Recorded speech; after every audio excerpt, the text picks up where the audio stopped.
ल्याउन पाइदैन भनेको अस्ति एउटा नेताले फोन गरेर प्रधानमन्त्रीले के भने मलाई थाहा छ, एमसीसी ल्याएपछि देश विकास हुन्छ। हामीले त्यसका उप दफा दफा पढ्यौ होइन, मैले नपढे नि जयन्तीले पढ्यो हो। जो पछिल्ला समयका छन् त्यो के भन्छ एकदमै कराउने खालका ज्ञानेन्द्र साई, तिनीहरू लगायतका पत्रकार पुण्य गौतम, यिनी मेरा नातिहरू हुन् के। यिनीहरूले कति आवाज उठाए म त खुसी। त्यही भएर मलाई शेरबहादुरले फोन गरेर के भन्ने थिए सुनाउनु न। के बाबा यार, विशेष गरेर अब हाम्रो देशमा एमसीसी ल्याउनु यार, तपाईँ पार्टीबाट हाम्रो देशको सुपरस्टार भएर हाम्रो पछ्यौँ लाग्नु पर्यो के नेपाल जनता। ए नेता, मैले भनेको फेरि के बाह्र जिग्री, म फेरि तेरो छातीमा तातो गोली छिराउनु पर्ला नि फेरि। जङ्गले फेरि मेरी दिदी हेर्ने हो, नत्र भने फेरि म त फेरि बिग्रेको मान्छे, सन्केको मान्छे, गोली छातीमा गोली पनि पड्काउन सक्छु। त्यही भएर आजैबाट अविवाहित होइन विवाहित भनेर हिँड्ने। ए भेटी तँलाई ड्याम न, यो ट्यापेको दिमाग र नेताका दिमाग एउटै लाग्छ मलाई। कहिले कहीँ टकराए नरिसाए मुटु, रिसाए ट्राए मुटु खान्छ कुट्रु कुट्रु, टेमे मेरी पार्वती हँसाइराखन कट्राइदिन्छु भनेको, कट्री हाँस्ने हो मुटु हाँसेरै मुर्ने भयो भनेको, पटुरी पनि कुब्रे नाचेको हो। फेरि देशमा मैले गाइसकेपछि एमसीसी आएको भनेको, मुटु हाँसेरै मुर्ने भयो। देशको नेता पनि कोही बेला चिप्लिन्छ ठानै उठ्रिन वा। त्यही भएर म त फेरि अर्को गीत झिक्दैछु, चाहिँदैन एमसीसी चाहिँदैन, कट्री हाँस्नु। अब अहिले म रेकर्डै गरेर छैन वा, रेकर्ड गरेर अवश्य सुनाउँछु। कट्री हाँस्ने मुटु हाँसेरै मुर्ने भयो। नमस्कार। पक्क मुखानु जस्तो अब फेरि खुट्टामा लम्पसर गरेर ढोक्ने बेला नमस्कार गरेर हुन्छ, मुखानु जस्तो। ल धन्यवाद छ भाग्यमानी भएस। ओहो, हजुरको शुभ नाम के भयो? सुरुमै मलाई चाहिँ झटारो दिनु हो, खुट्टामा ढोकै दिने भन्नु हो होइन? अब फेरि बिचमा शिवरी पौडेललाई बोलाएर फेरि मलाई नबोलाउँदा गाह्रो पर्यो नि त, मुखानु जस्तो। नमस्कार, मेरो नाम चाहिँ हुकुम बाबु ओली, मेरो घर चाहिँ रोल्पा परिवर्तन गाउँपालिका 5 राङकोटमा पर्छ। हजुरको घर राङकोटमा पर्छ? हजुर। दर्शकबिन नमस्कार, म वीरेन्द्र घरती। दर्शकबिन यति बेला हामी रोल्पा जिल्ला रुटीगढी गाउँपालिका होलेरीमा छौँ। दर्शकबिन रोल्पाको होलेरीमा रहेको रेडियो सुनसरी एफएम 100.5 मेगाहर्जको कार्यकक्षबाट यति बेला हामी तपाईँहरूको माझमा प्रत्यक्ष बोलिरहेका छौँ भने दर्शकबिन यो रेडियो सुनसरीको कार्यकक्षमा हामी छिरिरहँदा आज हामी तपाईँहरूको माझमा यस्तो एउटा व्यक्ति सार्वजनिक गर्दैछौँ जो व्यक्तिले तपाईँहरूलाई मजाले हँसाएर आनन्दता दिनुहुनेछ। ए भेटी तँलाई ड्याम न, यो ट्यापेको दिमाग र नेताका दिमाग एउटै लाग्छ मलाई। हामी रेडियो सुनसरीको कार्यकक्षमा बसिरहँदा जो मेरो फ्रेममा देख्नु भएको छ उहाँले चाहिँ आफ्नो प्रतिभा चाहिँ हामीलाई सुनाइसके पश्चात हामीले यति बेला उहाँको प्रतिभालाई तपाईँहरूको माझ राख्ने निधो गरेका छौँ। दर्शकबिन भिडियोलाई अन्तिमसम्म हेर्नुहोला र तपाईँलाई कस्तो लाग्छ जस्तो लाग्छ त्यस्तै सल्लाह सुझाव अनि प्रतिक्रिया दिनुहोला भन्दै यति बेला लाग्छु उहाँसँग गरिएको कुराकानी प्रस्तुत गर्नतर्फ। नमस्कार। पक्क मुखानु जस्तो अब फेरि खुट्टामा लम्पसर गरेर ढोक्ने बेला नमस्कार गरेर हुन्छ, मुखानु जस्तो। ल धन्यवाद छ भाग्यमानी भएस। ओहो, हजुरको शुभ नाम के भयो? सुरुमै मलाई चाहिँ झटारो दिनु हो, खुट्टामा ढोकै दिने भन्नु हो होइन? अब फेरि बिचमा शिवरी पौडेललाई बोलाएर फेरि मलाई नबोलाउँदा गाह्रो पर्यो नि त, मुखानु जस्तो। नमस्कार, मेरो नाम चाहिँ हुकुम बाबु ओली, मेरो घर चाहिँ रोल्पा परिवर्तन गाउँपालिका 5 राङकोटमा पर्छ। हजुरको घर राङकोटमा पर्छ? हजुर। रेडियो सुनसरीमै कार्यरत हुनुहुँदो रहेछ तपाईँ? हजुर होइन? हजुर, रेडियो सुनसरीमा अब पहिले तालिम लिएको अनि त्यहाँबाट त्यही सेलेक्ट भएर काम गरेको भनौँ न। सेटल हुनुभएको छ? हजुर। के छ पछिल्लो समय हालखबर तपाईँको? पछिल्लो समयमा हालखबर के भन्दा र त्यस्तै छ, खाने बस्ने दुग्रिने हिँड्ने अब त्यही छ है, खाइ बसाइ नै छ भनौँ न। खास तपाईँ एउटा सञ्चार जगतको यो क्षेत्रमा चाहिँ अब त हुनुहुन्छ भर्खरै अब लाग्दैछु भनौँ न सुरुवाती पिरियडमा हुनुहुन्छ सुरुवाती भनौँ कस्तो अनुभव बटुलिरहनु भएको छ अनुभव त त्यही हो नि त अब धेरै साथीसँग कुराकानी हुन्छ रमाइलो हुँदो रहेछ होइन संसार जगत नयाँ नयाँ अब कुनै प्रतिभाहरू सिक्न पनि पाइँदो रहेछ अरूलाई सिकाउँदा पनि पाइँदो रहेछ त्यही नै हो नि त होइन हजुरले खास यो रेडियो सुनछरीमा पनि यस्तै खालको क्यारेक्टर खालको चाहिँ कार्यक्रम सञ्चालन गर्नुहुन्छ अथवा अन्य अब हुनसक्छ धेरैको माग पनि छ होइन अब त्यो कमेडी टाइपको हाँस्य व्यङ्ग्य टाइपको छुट्टै ल्याउँदा पनि राम्रो हुन्छ भन्ने धेरैको थियो होइन त्यही भएर अब ल्याउन सकिन्छ हेरौँ भनेपछि हामीलाई आज सुरुवाती यो चरणमा कसको क्यारेक्टर सुनाउनुहुन्छ हुकुमजी अब सुरुवाती चरणमा सुनाउ न त होइन अहिले भर्खरै हाम्रो के भन्छ मुस्कान पासाको एउटा गीत छ त्यो गाइदिन्छु नि त है त मुस्कान पासाको गीत सुन्छौँ हामी कहिले कैट कराए नरिसाए मुट्रु रिसाए ट्रा मुट्रु खान्छ कुट्रु कुट्रु टेमे मेरी पार्वती हँसाइराखन कट्राइदिन्छु भनेको कट्री हाँस्ने वा मुट्री हाँसेरै मुर्ने भयो भनेको पटुरी पनि कुब्रे नाचेको वा फेरि ड्रेसमा मैले गाइसकेपछि एमसिसी आएको भनेको मुट्री हाँसेरै मुर्ने भयो ड्रेसको नेटा पनि कोही बेला चिप्लिन्छ ठानै उठ्रिन वा त्यही भएर म त फेरि अर्को गीत झिक्दैछु चाहिँदैन एमसिसी चाहिँदैन कट्री हाँस्नु अब अहिले म रेकर्डै गरेर छैन वा रेकर्ड गरेर अवश्य सुनाउँछु कट्री हाँस्ने मुट्री हाँसेरै मुर्ने भयो यति छ अब भनेपछि मुस्कान पासाले फेरि एमसिसीको बारेमा चाहिँ गीत निकाल्ने भयो निकाल्न सकिन्छ अब उताको मुस्कानले नसकिने यताको मुस्कानले झिक्न सक्छ मुस्कान पासा जो धुर्मुस हुनुहुन्छ होइन उहाँले निकालिसकेपछि अब तपाईँले चाहिँ त्यही गीतमा चाहिँ ट्याक्कै एमसिसीको त्यही गीतमा एमसिसी मैले बनाउन सक्छु तर अझै बनाएको छैन कोसिसमै छु कोसिसमा हुनुहुन्छ हजुर हजुर भने हुकुमजी हजुर पछिल्ला दिनहरू कसरी चलिरहेको अब पछिल्ला दिनहरू त के गर्ने यस्तै होइन अब एफएममा कार्यक्रम चलाउने त्यही हो कति खुसी हुनुहुन्छ तपाईँ एफएममा कार्यक्रम चलाइरहँदा कार्यक्रम चलाउँदा पनि अब एकदम आवाजमा रमाउन पाइँदो रहेछ होइन अनुहार नदेख्यो भने आवाजबाट साथीहरू धेरै कमाइँदो रहेछ साथीहरूसँग भेटघाट नभए पनि एउटा आवाजले पनि मिलाइदिँदो रहेछ क्या त्यही भएर एकदम खुसी नै छु भनौँ न खुसी नै हुनुहुन्छ ल खुसी हुनुहुन्छ भने अर्को एउटा फेरि क्यारेक्टर सुनौ ल हुन्छ म चाहिँ यो भद्रगलको जिग्री र ए दुमिएको हल्का छोटो हान्छु त मैले अलिकति बनाएको छु क्या पुरै जिग्री भनेपछि पुरै मैचाङहरू पछि लाग्नाले कम तनाव छ मलाई पुरै ए दुमे त कहाँ गइदिएर के मिस्टर जिग्री अभिवाद भनिसकेपछि नि रक्षा उइने के बारा उही जिग्री भिनाजु तिम्रो दुमीसँगले फेरि मेरी दिदी बिहा गरेपछि किन फेरि ए दुमसँगले अविवाहित फेरि अर्की ल्याउने कुरो हो कि के हो त्यसो भए फेरि तेरो छाती उडाउनु पर्ला नि ल पुरै 2 बित्ताको फुच्चले पनि जिग्री जस्तो सुपर स्टारलाई ऱ्याक गरेर यार उइने के बारा उही जिग्री म फेरि तेरो छातीमा तातो गोली छिराउनु पर्ला नि फेरि दुमीसँगले फेरि मेरी दिदी हेर्ने हो नत्र भने फेरि म त फेरि बिग्रेको मान्छे सन्केको मान्छे गोली छातीमा गोली पनि पड्काउन सक्छु त्यही भएर आजैबाट अविवाहित होइन विवाहित भनेर हिँड्ने ल मेरो थेगो नै यही भनेपछि अब कि म विवाहित भनेर जानु मेरो अन्तिम लक्ष्य भनेकै जिग्री अविवाहित सके गर्ने दार्सिट पुरै सोल्टी चाहिँ कहाँ हिँडिदिएर हो ए भेटी ढोलै ड्याम न यो ट्यापेको दिमाग र नेताका दिमाग एउटै लाग्छ मलाई एमसिसी पाइँदैन चाहिँ एमसिसी ल्याउन पाइँदैन भनेको अस्ति त एउटा नेताले फोन गरेर प्रधानमन्त्रीले के भने मलाई थाहा छ एमसिसी ल्याएपछि देश विकास हुन्छ हामीले त्यसका उप दफा पढ्यौँ होइन मैले नपढे नि जोइन्टीले पढ्यो हो एमसिसी पाइँदैन चाहिँ एमसिसी ल्याउन पाइँदैन भनेको अस्ति त एउटा नेताले फोन गरेर प्रधानमन्त्रीले के भने मलाई थाहा छ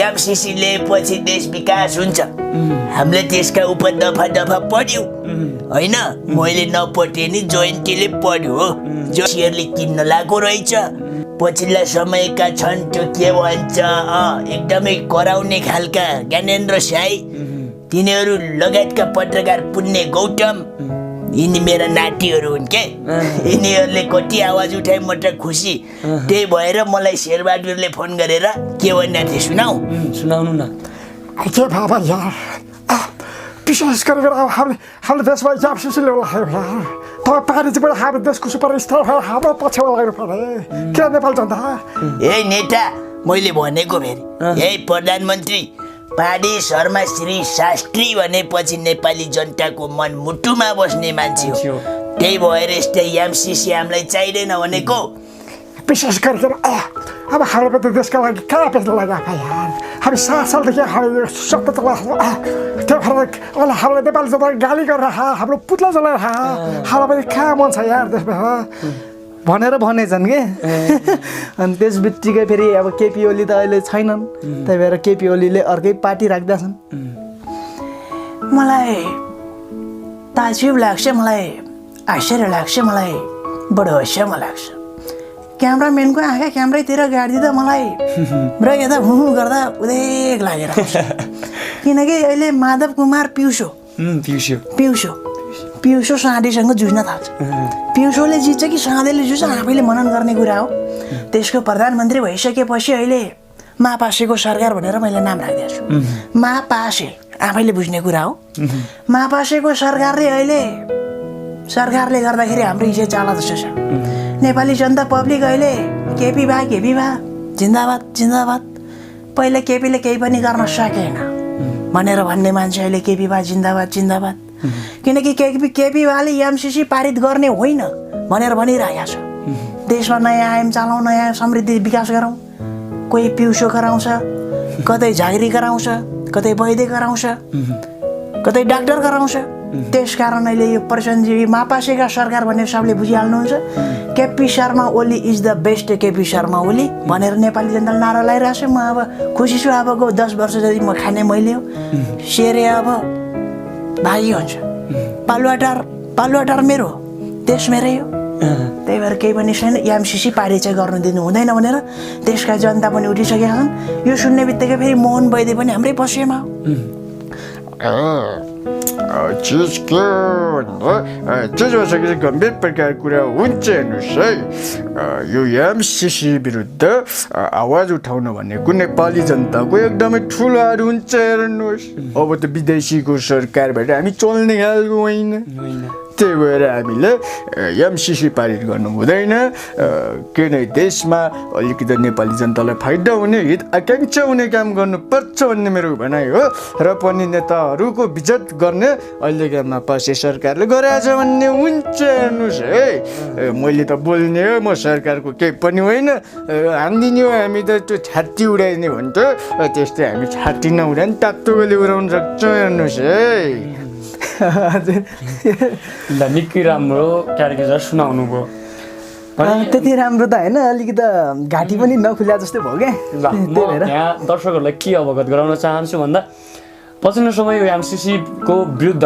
निकै नै नारा जुलुसहरू उठिरहेका छन् आवाजहरू निकै चर्किरहेका छन् नेपाली जनताहरूको भने कोही कतै यस्तै एमसिसी भनेर त्यो अर्को सिसीतिर हो भनेर चाहिँ तपाईँहरू कतै झुक्किनुहुन्छ भने कृपया नझुक्किनु होला सबैले यो राष्ट्रघाती हो भनिरहेछन् त्यसर्थ एमसिसी सिसी भन्दाखेरि यस्तो तान्ने सिसी हो कि भनेर फेरि ल्याउनुपर्छ भनेपछि गाह्रो पर्छ नि त त्यही भएर त्यस्तो सिसी होइन कि यो हामीले अध्ययन गरौँ दफामा के लेखेको छ त्यसको बारेमा अध्ययन गरौँ देशका अहिले ज्ञानेन्द्र साई अनि हेमराज थापा पुण्य गौतम जस्ता ठुल्ठुला व्यक्तिहरूले धेरै आवाज उठाइरहनु भएको छ नि त नेपाली जनताले पनि हेर्ने कुरा हो क्या त्यही भएर नेपाली जनता अगाडि एकैसाथ भएर लाग्यो भने एमसिसी चाहिँ नेपालमा चाहिँदैन भन्ने मेरो भनाइ हो है मेरो बुझाइ तपाईँको बुझाइ भनेपछि यो खासमा तपाईँको भनाइमा पनि यो एमसिसी विरुद्ध तपाईँ एमसी चाहिँदैन भन्नेमा अब क्यारिकेचरबाटै प्रष्ट भइहाल्यो व्यक्तिगत रूपमा पनि। अब एमसिसी चलाएर हामी नेपाल हामी विदेशीको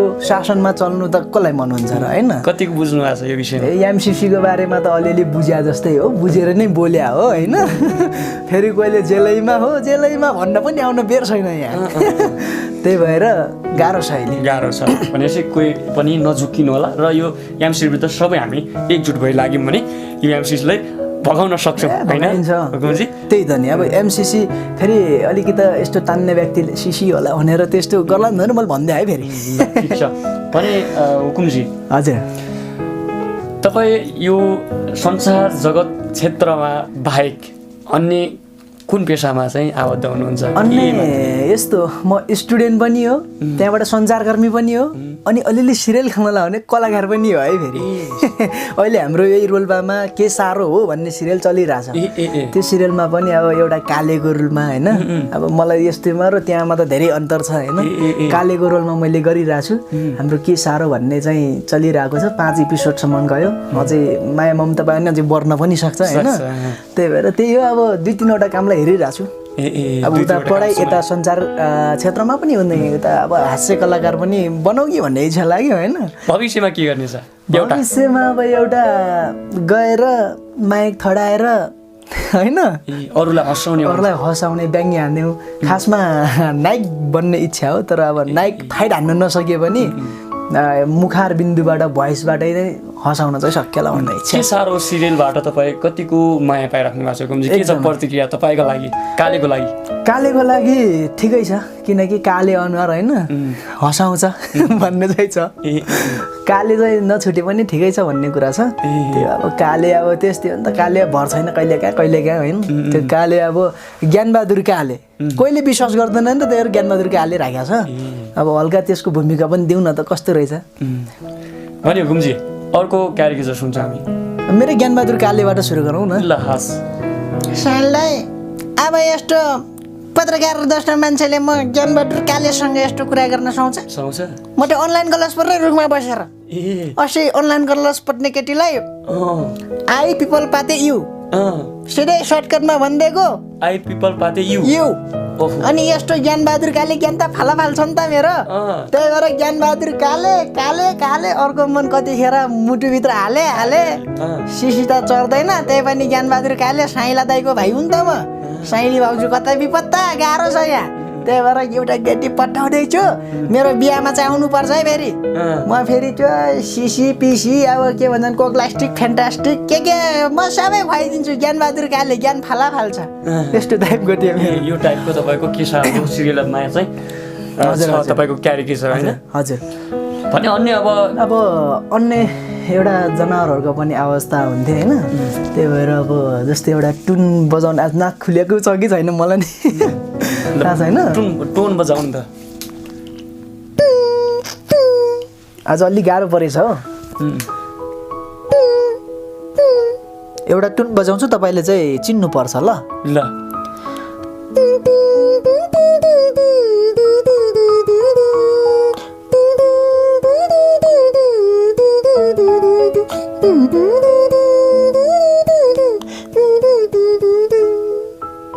गलबन्दी च्यातियो। ए हो खै त गीत गाएको? गलबन्दी च्यातियो तिमीले तानेर बोलाउन खोजेको आफ्नै ठानेर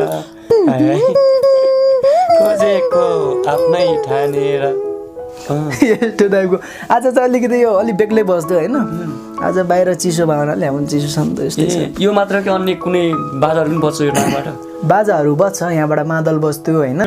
हुकुमजी हजुर, तपाईँ यस्तो एउटा चाहिँ प्रतिभा भएको व्यक्ति, यस्तो राम्रो क्यारिकेचर गर्ने मान्छे, जिग्रीको क्यारिकेचर गर्ने, जिग्रीको पछाडि त धेरै केटीहरू चाहिँ हुन्छन् क्या? मेरो पछाडि केटी मात्र भनेको मात्रै हो के। फेरि मैले बिहा चाहिँ गर्न सकेको छैन नि फेरि, किनकि मेरो फेरि टुच्चा हान्नेले होइन बोलेर कोके पनि बेतालमै फसिरहेको छ के। एकदमै जिग्रीको रोलमा चाहिँ म एकदम फटा मान्छे है। त्यही भएर बोले पनि मुन्नीबाट झापत खाइरहेछ नि त।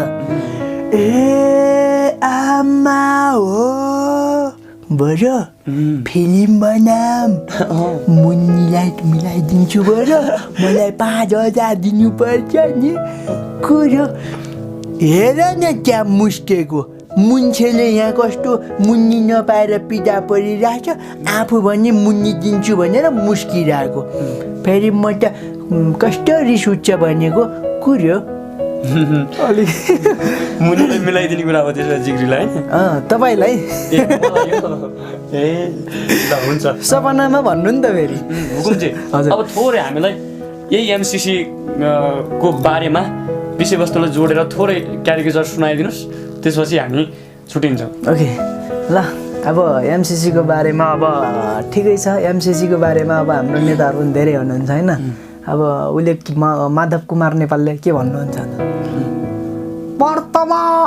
वास्तवमा भन्ने हो भने नेपालका एमाले भित्रको एक शक्तिशाली पार्टी भनेको र नेता भनेको माधव कुमार नेपाल हो एमसिसी चाहिँदैन भनेर बाहिर जुलुसहरू निकालेको छ एमसिसी भनेको हामीले देशकै विकासको लागि गरेको केपी शर्मा ओलीले हामीलाई पिउँछौ भने उनी त हाम्रो लागि मसिना झिँगा हुन् झिँगा कहाँ दुल्छ कसैलाई थाहा नै हुँदैन यसबारेमा हाम्रो एमालेकै वरिष्ठ नेता झलनाथ खनालले के भन्नुहुन्छ वास्तवमा भन्ने हो भने मित्रहरू नेकपा एमाले भित्र अहिले विभिन्न गठबन्धनले गर्दाखेरि यता न उता लड्याङ बर्याङ भइरहेको छ नेपाल कम्युनिस्ट पार्टी नेकपा एमाले र नेकपा माओवादी मिलेदेखिको अहिलेको सम्झौतामा हामी अलग अलग छौँ भन्ने तपाईँलाई सबैलाई थाहा छ र एमसिसीको विरुद्धमा मैले पनि भनेको छु हामीलाई धेरैले मापासेको सरकार पनि भनिरहेको छ हामी मापासेको सरकार होइन कि हामी जनता बनाउने सरकार हो त्यस कारणले म नेपाली जनतालाई के भन्न चाहन्छु भने अब हामी सबैले ठन्डा दिमाग लगाएर सोचौँ ठन्डा दिमाग लगाएर सोचौँ ओ चाहिने फेरि ठन्डा दिमाग लगाएर सोच्ने हो नि त त्यहाँ फ्रिजमा मन्टु घुसारे भइगयो अब चाहिने 2007 सालदेखि छिद्रबहादुर केसीले त ठन्डा दिमाग लगाइरहेछ अब अहिलेसम्म ठन्डा दिमाग लाउँदाखेरि अब तिनीहरूका फेरि अब तातो फ्रिजमा हालेपछि खुइलाएर फाल्नु पर्ने एमसिसी लिएर नेपाल जस्ता यता राम्रा राम्रा देशलाई बेचेर विदेशी शासन चलाउनु खोजिरहेछ है छैन ल भन्नु त छिद्रबहादुर केसीले त मिडियामा पहिलेबाट भनिरहेको छ संहिता भाप्दै भाप्दैन अहिले पारा देखाइदिइहालेको छ आफैले यत्रै खौलो खन्या त त्यही खौलोमा उत्तानु परेको छ हामीले रमाइलो दिन पाएका छौँ अब एउटै घोरमा सेरै सेर रहँदैन धेरै बेर मूल त 2058-63 सालदेखि भनिरहेको कुरा हेर्नुहोस् अब सेरकै दुईवटा एउटै सर्पका दुईवटा टाउको भयो भने पनि एउटाले पहिला खाइ नै हाल्छ त्यही भएर एमसिसी यो देशमा चाहिँदैन एमसिसी ल्याउने हो भने जसले ल्याउँछ त्यसको टाउको काटिन्छ हाम्रो नेपाली जनताहरूलाई खुसीका लागि हामी छौँ नि त देशका नेता धेरै छन् त्यही भएर हामी एमसिसी कुनै पनि हालतमा ल्याउन दिँदैनौँ यदि लिएको हो भने नेपाली जनतालाई लगेर टाउको काट्न पठाउँछौँ भन्ने मेरो भनाइ हो हेर्नु चित्रबहादुर केसीको नेपाल त्यसरी झलनाथ खनाल होइन चित्रबहादुर केसी अनि हाम्रो नयाँ शक्तिका प्रश्न कहाँनिर हो भनेदेखि अहिलेको एमसिसी नयाँ शक्ति पार्टीले पनि अब यो एमसिसीको विरुद्ध त हामीले पनि भन्ने त पढेकै हो तर पनि राम्रै छ भन्ने पनि हामीले लगाइरहे अनि अर्को हिसाबले त नराम्रै पनि भन्ने हामीले लगाइरहे त्यस कारण मैले त केही भन्नै सकेको छैन भन्ने मेरो भनाइ हो अन्यलमा हुनुहुन्छ होला सायद ल अब विभिन्न खालेका नेताहरूका त्यसै गरी होइन हास्य व्यङ्ग्य कलाकारहरूका अझै छुट्या छन् 150 हो खासमा मेरो त होइन त्यही भएर धेरै छुटे र समय बावजुदका कारण हामी तपाईँबाट बिदाहरू माग्दैछौँ र मिलेसम्म हामी अर्को पटक तपाईँसँग फेरि कुराकानीमा जोडिन्छौँ अर्कोचोटि हामी गरौँला होइन अर्कोचोटि चाहिँ जुन आज गरे यसलाई नगरेर अर्का नयाँलाई के हालौँला होइन त्यही भएर अब हल्का टाइम छ भने हल्का हालिदिउँ नत्र भने के गरौँ त ल ठिक छ हामी बिदालीतर्फ लाग्छौँ हुकुमजी फेरि यस्तो भन त अरे यार मेरे खाली प्रतिभा की बत्ती रे चल्ती यार फात्लो अरे क्यामराम्यान अरे हामी सबै गएर होटलमा गएर समोसा पिलायो यार अनि त्यसपछि हामी गर्ने छौँ अरे जय हो बस भइरह होला त्यहाँ भन्दा ल नाच्दा एकैछिनपछि हामीलाई हुकुम चाहिँ अन्तिममा के भन्न चाहनुहुन्छ अन्त्यमा के भन्न चाहन्छु भने चाहिँ यो हाम्रो म चाहिँ अन्त्यमा के भन्न चाहन्छु भने चाहिँ यो सम्पूर्ण मिडियाहरूलाई चाहिँ विशेष धन्यवादका शब्द बोल्न चाहन्छु होइन किनकि अब एउटा लुकेर रहेको प्रतिभाहरूलाई तपाईँले दिनरात नभनेर होइन खानापिना नखाएर एकदमै खटिनुहुन्छ त्यसको प्रति तपाईँलाई धेरै धेरै धन्यवाद दिन चाहन्छु र तपाईँले आफ्नो दर्शकहरूलाई होइन एकदमै मनोरञ्जन दिइरहनु भएको छ कि दिन प्रतिदिन तर गाह्रो छ नि त यो पेसामा पनि त्यही भएर यति सजिलै हालेछ भने चाहिँ त्यसैमा फेरि लाइक कमेन्ट भ्युज जाँदैन त्यही तनाव पर्छ होइन त्यस कारण जति सक्नुहुन्छ तपाईँको लाइक हान्दैमा सेयर हान्दैमा तपाईँको पैसा जाने होइन तपाईँले पैसा जाने होइन लाइक कमेन्ट सेयर के हुन्छ तपाईँले सबै गर्न पाउनुहुनेछ तर पैसा लाग्दैन कि तपाईँले यो च्यानललाई माथि बढाउनुहोस् अनि नयाँ नयाँ कुरा र नयाँ नयाँ मनोरञ्जन लिनको लागि तपाईँले पाइहाल्नुहुन्छ भन्न चाहन्छु यति भन्यो भने त मलाई पनि आउला नि त धन्यवाद छ हुकुमजी ओके थ्याङ्क यू नमस्ते